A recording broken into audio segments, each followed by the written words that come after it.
Everton, 7 points ahead of you. This could be quite a result and give confidence another massive boost. Yeah, I try not to speculate too much on the outcome. I know that winning gives us better perspective than losing, but I think we're at a stage of the season where we still got everything to fight for, and that's all that matters. And I think the team anyway would do that. It's not something that would leave this team or this club. It's always been in us. What is your analysis of Everton? They've gone 13 games without a win. They can't be high on confidence themselves, but how do you approach this one given their form? I don't know. Every Premier League game is tough, so there's no such things as easy games for us, and I know we just have to prepare well, make sure that we're aware of their strengths, and make sure that we, see opportunities for us to exploit as well, that we seize them. But I've not dived in too much into the fact that they're on a winless streak. It's not really relevant to me. It's the game in itself that matters. Do you have a target at this stage when there are only 7 games to play? Do you have a points target, or do you say we've got to win 3 or 4 of these last 7, or otherwise? Try and win as many as you can. I keep it really simple. You overcomplicate it with all the maths and stuff. If we just focus on winning the next game and we do that consistently, then that's the only thing that, it's a mindset that you hear now, and you'll say, well, it might be cliche, but because we've experienced it in 2 seasons at the very different ends of the league, but it's still very much the very same mindset. Just in terms of the approach on the pitch, I know on Tuesday you played David Fofana and Lyle Foster up front together for the first time. Can we expect a repeat of that on Saturday? Well, we'll see. First, we have to make sure that we assess everyone before the Everton games. We had two games in quick succession, and then whoever's ready and fit, and we think is most likely to help us for the game, they'll start. Any other injury concerns or bumps and bruises from Tuesday? No. Everyone's ready to go. As you were. Just on your own charge by the FA with misconduct following that dismissal at Chelsea for that red card. I know now the dust has settled. Do you still feel the same way in terms of your comments regarding the standard of refereeing in the Premier League this season?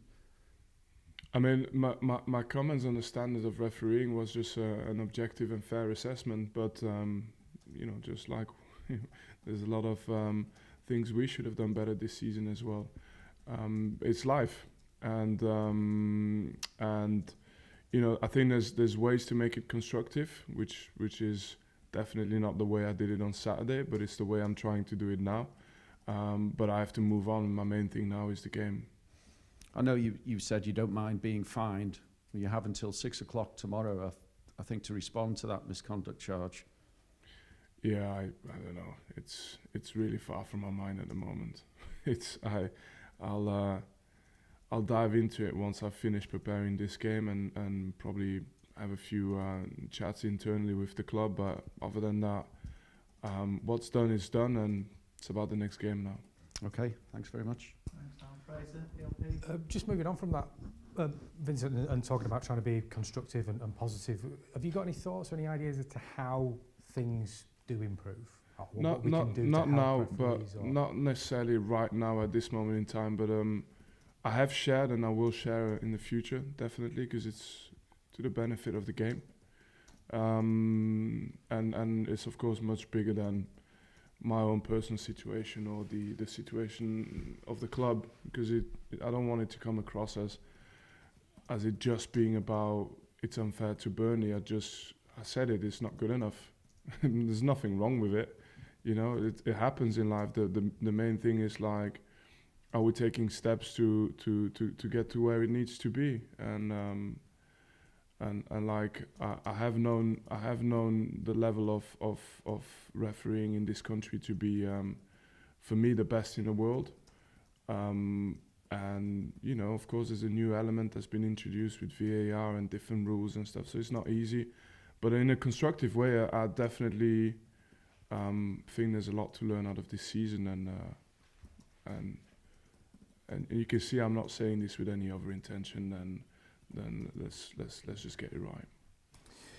As far as Everton are concerned, given the way that they started the season and did really well, is it a surprise now to see them in the position that they're in, do you think?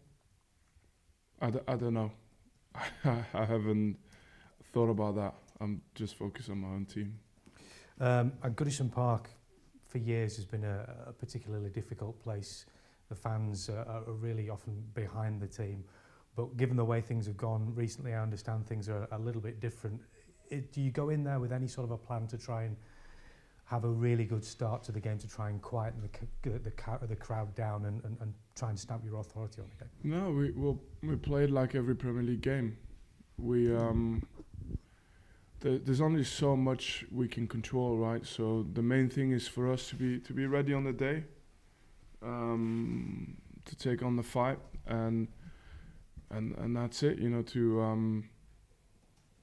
to have a team that's just willing to I mean, this being in this league and having the opportunity to play these type of games at Goodison Park, that's what it's all about for us. So and it's worth everything to us. And therefore, that's what I hope will reflect on the day.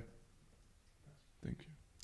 Is there any sense of frustration, Vincent, that you're on this unbeaten run, and I know you don't necessarily see it as a run, but Tuesday night, the performance you had, get a point, and actually that gap gets bigger? No, it's frustration is day of the game, maybe, sometimes. Day after, no chance. Move on, it's done. And like, look, I might be a little bit different in this, I know, you know, but you have this, everybody has this habit of, you like everything stops at the end of the next 7 games or whatever, you know, like we don't, after the next 7 games, it's not like, you know, we go home, sit on a beach and never come back, you know, it's like, it's just a continuation. So what I'm trying to say with this is, it's like, the frustration can't persist for too long. You have to move on. There's everything that lies ahead, that's the only thing that matters. And for us, we have just all the confidence to go into every single game we still have to play this season and also after this season. So it's really important that the mindset goes past just we've had a setback and that's the end of the world. It's not like this, or I don't function that way. I know from sitting here for the first time almost, you talked a lot about the medium and the long term and the fact that there was a plan. A relegation would have a big significance though, wouldn't it, to that plan? We're not going to talk about that right now. But if you're thinking about the medium to long term future, it's got to be a consideration, hasn't it? Your supporters will be concerned about it. I don't know what to say. I mean, I don't think about it right now.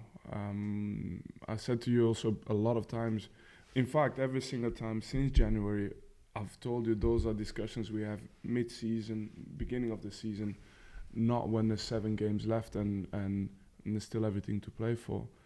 The only thing I always try to convey as a message is that we, I mean, you know, in any scenario, it's scenarios that the club has known in the past, you know, and it's a club that hasn't panicked in those moments. So why all of a sudden should we, you know? Do we have to portray a crisis just because that's what you're supposed to look like? You're supposed to look in crisis? No, there's urgency in everything we do. There's hard work and, you know, trust me, hours and hours and hours put on the training pitch and outside.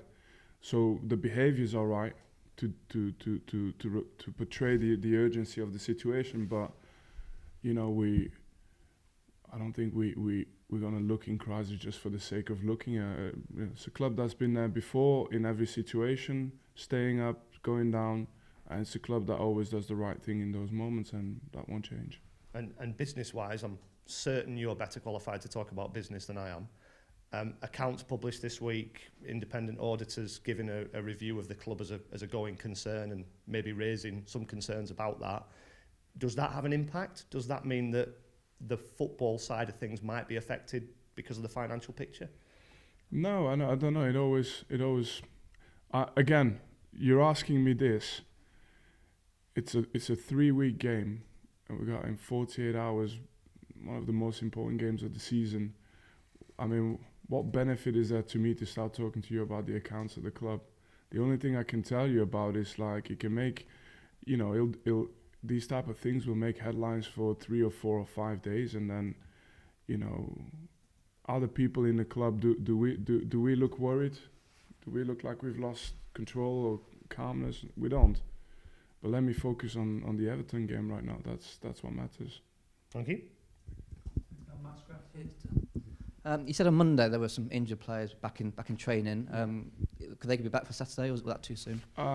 Hopefully, but when you have these 2 or 3 games when you have these 3 games in a week, usually we'll see. Some of it will be assessed today, to be honest.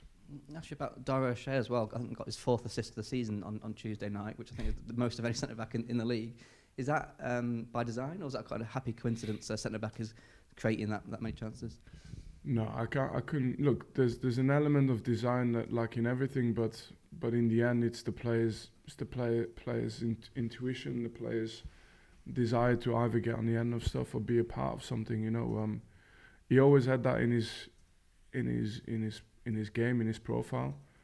To do it at Premier League level, that's pretty remarkable, to be honest. You said before the international break you'd use that time to sort of consider the contract situation. Have you now got more clarity on that picture? No, my message was in fact that nothing will be decided until the end of the season. So, but I do think when you have players who have been at the club for a long time, I think it's always the right thing to have the conversation. But in the end, because there's still so much at play, last year, for example, 2 months before the end of the season, we were sure of where we were going to start next season. Not quite the case yet, so that you have to delay decisions at that moment in time. Thanks, Dylan. Okay, let's move on to the embargoed section now, please. So this